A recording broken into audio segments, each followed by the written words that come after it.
الجزائر توقف فرنسا، وزيارة تبون إلى مدريد تصيب باريس بالارتباك. نحن أمام نقطة كسر حقيقية في العلاقة بين الجزائر وفرنسا، لحظة فاصلة ثقيلة تعيد تشكيل المشهد من جذوره. وفي المقابل تقارب جزائري واضح مع إسبانيا يتكون بهدوء لكن بعمق بالغ. بداية، ما كشفه الاتحاد الجزائري ليس تفصيلا عابرا. الجزائر قررت تعليق عمليات الاستيراد والتصدير مع فرنسا عبر نظامها البنكي. البنوك الجزائرية لن تعالج بعد اليوم أي عمليات توطين تخص استيراد سلع قادمة من فرنسا أو ذات منشأ فرنسي. بمعنى أوضح، الشركات الجزائرية لم تعد قادرة على استخدام النظام البنكي الوطني لشراء منتجات فرنسية، والأمر نفسه ينطبق على الصادرات نحو فرنسا التي لم يعد بالإمكان تنفيذها عبر القنوات البنكية التقليدية. ووفق مصادرنا، منذ يوم الثلاثاء بدأت الملفات ترفض على منصة وزارة التجارة كلما تعلق الأمر بموردين فرنسيين، بل وحتى بعض العقود الخاصة بعملاق الطاقة سونالغاز. هنا الصورة تصبح فجأة شديدة الوضوح. القطيعة لم تعد نظرية، التوتر بلغ مرحلة الاشتعال. وفي هذا المشهد المتفجر هناك طرف ثالث يتحرك بهدوء، يستفيد ويعيد نسج العلاقات: إسبانيا التي تعود اليوم بقوة إلى واجهة الشراكات الجزائرية بعد أكثر من عامين من الاضطراب والتجميد. ما يحدث الآن ليس مجرد استئناف للتبادل التجاري، بل إعادة ترتيب شامل للأولويات. الواقع بسيط وقاس: الجزائر تمضي قدما نحو أغلاق صفحة كاملة مع فرنسا، وتفتح صفحة جديدة مع شركاء آخرين تتصدرهم مدريد.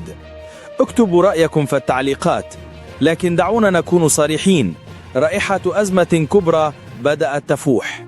قبل الخوض في التفاصيل وكشف ما لا يقال علنا، كلمة واحدة: إذا كان هذا المحتوى يهمك، لا تبقى مجرد مشاهد، لا تمر مرور الكرام، كن جزءا من الدائرة. اشترك وفعل الجرس، لأن ما سيأتي أعمق وأقوى وربما أخطر مما تتوقع. ما حدث يمكن تلخيصه بكلمة واحدة صاعقة: الجزائر جمدت كل العمليات البنكية مع فرنسا بلا استثناء. توقف كامل، عنيف، مفاجئ. ظاهريا يبدو القرار صادما، لكنه في العمق أقرب إلى تتويج لمسار طويل من التوترات. ليس انفعال لحظة، بل قرار سياسي محسوب بدقة، خطوة ناتجة عن تراكم لا عن نزوة. لكن في المقابل لا يمكن تجاهل المخاطر. نحن نتحدث عن شلل شبه فوري للتبادلات. الشركات الجزائرية لم تعد قادرة على تسديد مستحقات مورديها الفرنسيين. عقود حكومية، حتى تلك المرتبطة بمنشآت استراتيجية، تجد نفسها معلقة. مشهد غير مسبوق بالفعل.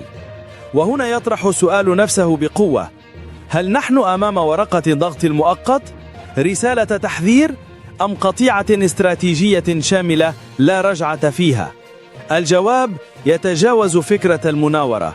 ما يجري هو عرض قوة، ولفهمه لا يجب التركيز فقط على النتائج المباشرة مهما كانت صاخبة، بل على الجذر العميق.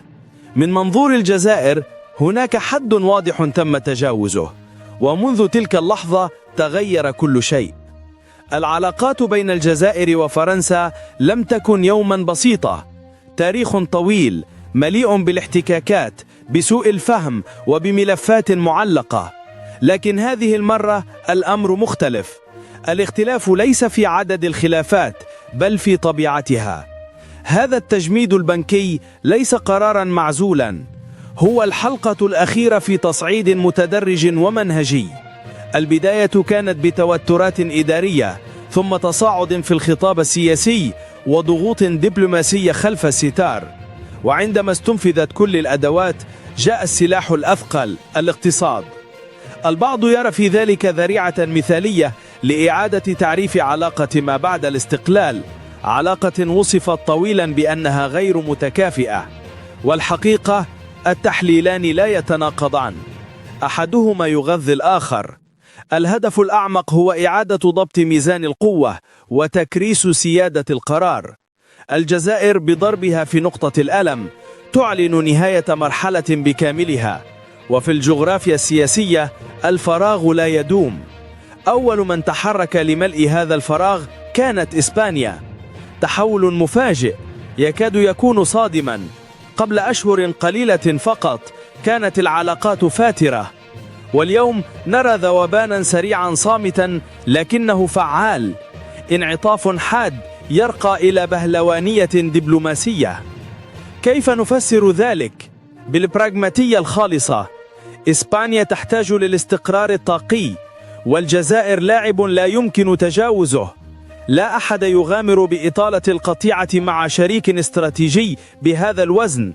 إسبانيا فهمت ما لم تفهمه أطراف أخرى: العلاقة تدار بالعاطفة لا بالمصالح. والمفارقة لاذعة، إسبانيا تستعيد مواقع خسرتها فرنسا، لكنها ليست وحدها. إيطاليا، تركيا، الصين، روسيا، الجزائر لا تستبدل شريكا بآخر، بل توزع أوراقها، لا تبعية واحدة بل شبكة توازن مدروسة. هذه هي الاستراتيجية: التنويع بدل العزلة، والسيادة بدل الارتهان، الخروج من العلاقة الثنائية المغلقة وفتح علاقات متعددة تخفف من نفوذ أي طرف واحد.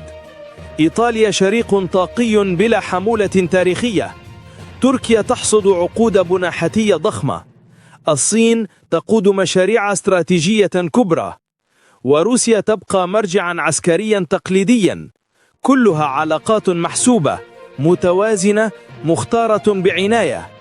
أما بالنسبة لفرنسا فالتكلفة ثقيلة، خسائر اقتصادية مباشرة، مئات الشركات الصغيرة في مأزق، آلاف الوظائف مهددة. لكن الخسارة الأعمق هي سياسية ونفسية: انهيار وهم الامتياز التاريخي. باريس لم تعد شريكا لا غنى عنه، بل خيارا بين خيارات، وهذه صدمة استراتيجية كبرى. الرسالة لا توجه إلى فرنسا وحدها، بل إلى أوروبا بأكملها. الجزائر تختار، تقرر، وتفرض شروطها. نعم، هناك كلفة على الجزائر أيضا، اضطرابات، ضغوط، وربما نقص مؤقت، لكن من منظور الجزائر هذا استثمار استراتيجي، ثمن قصير الأمد مقابل مكسب سيادي طويل الأمد. هذا ليس إغلاقا نهائيا للأبواب، بل إعادة ضبط لقواعد اللعبة. إذا فتح الباب مجددا فلن يكون بالشروط القديمة. الخلاصة واضحة: التجميد البنكي ليس هدفا في حد ذاته، بل أداة لإعادة رسم خريطة التحالفات في المتوسط، ولتأكيد موقع الجزائر كقوة إقليمية مستقلة. صفحة العلاقة الخاصة طويت، والسؤال الحقيقي الآن: ما الذي سيكتب بعدها؟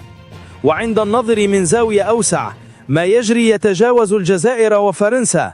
نحن نشهد صعود قوى جنوبية تفرض استقلالها الاستراتيجي في وقت تبدو فيه أوروبا مترددة، متآكلة الرؤية، عاجزة عن إنتاج سياسة خارجية متماسكة. وفي الأروقة الدبلوماسية همس يتردد بقوة: الرئيس عبد المجيد تبون يستعد لزيارة مدريد، زيارة قد تبدو عادية، لكن توقيتها كل شيء فيه غير عادي. وهنا تبدأ القصة الحقيقية.